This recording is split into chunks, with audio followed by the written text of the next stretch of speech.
mama put me out and daddy left the house. She took me in quick and put food in my mouth. Go to church every Sunday. I know she in heaven. Now I'm walking around strapped, hoping they test me. Look, mama hurt, Connie hurt, Margie hurt, damn.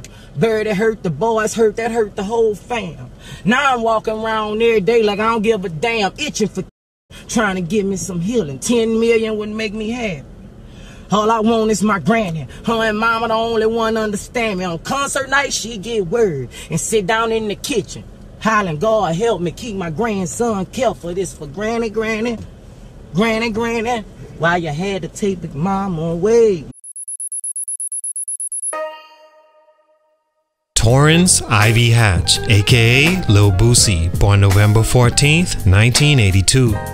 Why isn't Lil Boosie a bigger rapper? Today's feature is one of the most prominent faces in today's hip-hop, in that whenever you open a blog site or places like Instagram, Twitter, or YouTube for examples, you're likely to see something being said about Boosie, or Boosie himself giving his opinion on popular channel and blog site Vlad TV. No matter if what he says is liked by the masses or not, it does seem to be rooted in genuine feeling or opinion, and for that, you have to at least respect it for being true from his perspective. That said, I feel like with all the interaction and engagement Lil Boosie garners, shouldn't he be more prominent and enjoying a successful music career in this open market state hip-hop is currently in? I get that he's older, and I get that he's been dropping music for over 20 years now, but it's not like in the beginning of his career he was ever one of the bigger artists when it came to music sales. And if so many people care about what he has to say in interviews, how does that not translate to Boosie selling more than artists you may never hear do an interview or give their opinion on trending topics to social media? Take Drake for example. Drake is often criticized for being soft or fake or a simp, and rarely does interviews or has his opinions liked by the masses in hip-hop, yet since he's been in music, he's been one of or the top-selling artist. Is it simply because Drake's music is better? In that case, does Boosie not have a large enough demographic that he can get the same support? Or is this just a rare case where those people would rather be entertained by Boosie in interview format because in this new age of everything must be recorded and spoken on, they more enjoy his reaction to certain topics and to hear him rant and quote go off about a subject they care about than listen to his music? You see this a lot in hip-hop nowadays, where fans sit on the internet watching videos all day of their favorite celebrity being interviewed or speaking on what's going on in the world from their perspective, racking up millions of views, but when the music drops, it's crickets. If views on interview platforms and Instagram Live determined an artist's music success, Boosie would be the biggest rapper in the game, as much as he's featured on the biggest platforms.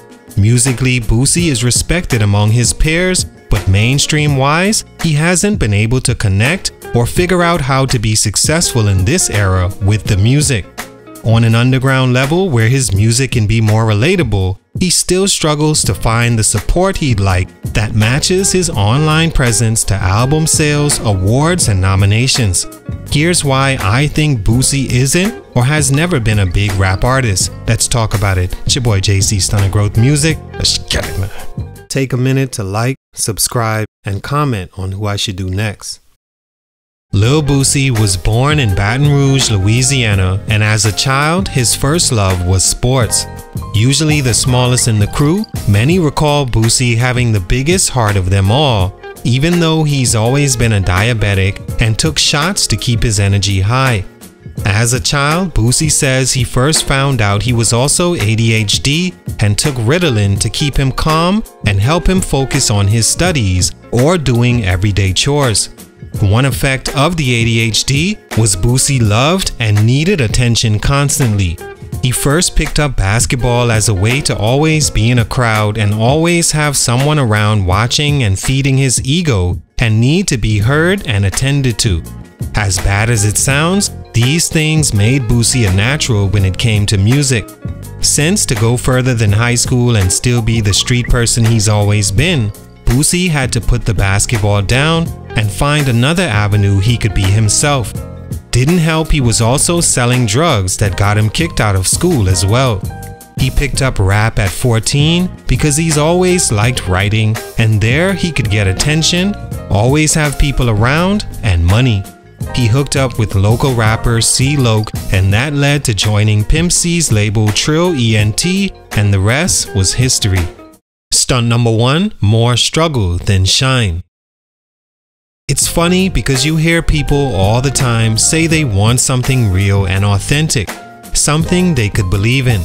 Naturally, we all understand that. No one, if it can be helped, wants the fake version of anything. Music, rap specifically, even more specific, gangsta rap is no different. Some truly don't care about authenticity once the music is good, but most that enjoy a subgenre like gangsta rap much rather listen to someone that's been through the things they speak about themselves or was close enough to see and be a part of what they speak so emphatically about in their rhymes. Lil Boosie is the perfect example of how that can actually work against you. He once said in an interview that he's seen so much struggle, and even when he had money it was a struggle, so he tends to rap more about the struggle than the shine. It's this thinking that placed Lil Boosie subconsciously in a box musically.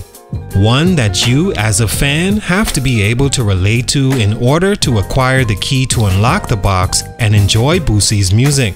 It goes further. Not only do you have to relate, then enjoy, but at some point, you're faced with the question of will you or can you now support the music?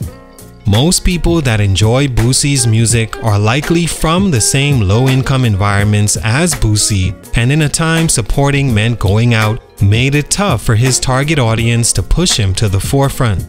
Also, a lot of those people nowadays don't understand streaming or how to go watch YouTube or Spotify or wherever the music is consumed now. Smartphones and links to this and that may not come as easy to navigate to them as it does you or I. That struggle box has a small demographic that aren't able or don't know how to support, and it's left Boosie musically in a place he has to accept it. Stunt number 2, making mainstream music. Another reason I think Lil Boosie never became as big musically as he is as a personality is because outside his 2007 Trill Entertainment single Wipe Me Down, Boosie's music is not made for mainstream consumption. I once heard two people arguing about whether Boosie was underrated or overrated, and one person said what I think most Boosie fans would. You wouldn't understand Boosie's music because he makes music for the hood.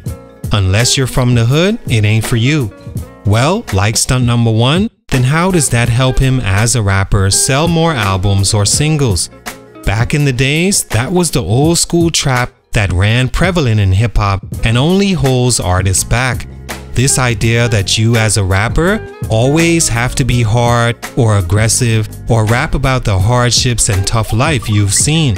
Almost like you're not allowed to feel vulnerable feelings like sadness or love or being in love. You mean to tell me Boosie is too hard to make a love song or feature on a pop record?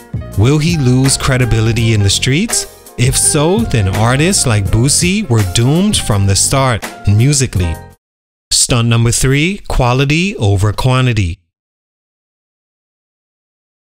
Lastly, a personal issue I have with Boosie is I've always saw him as a hustler more than a rapper, or at least a rapper that doesn't care much about building a strong fan base. Boosie to me seems to have the mentality that as long as I'm able to make a good amount more from this than I put in, I'll sell my lil 30,000 here, 10,000 there.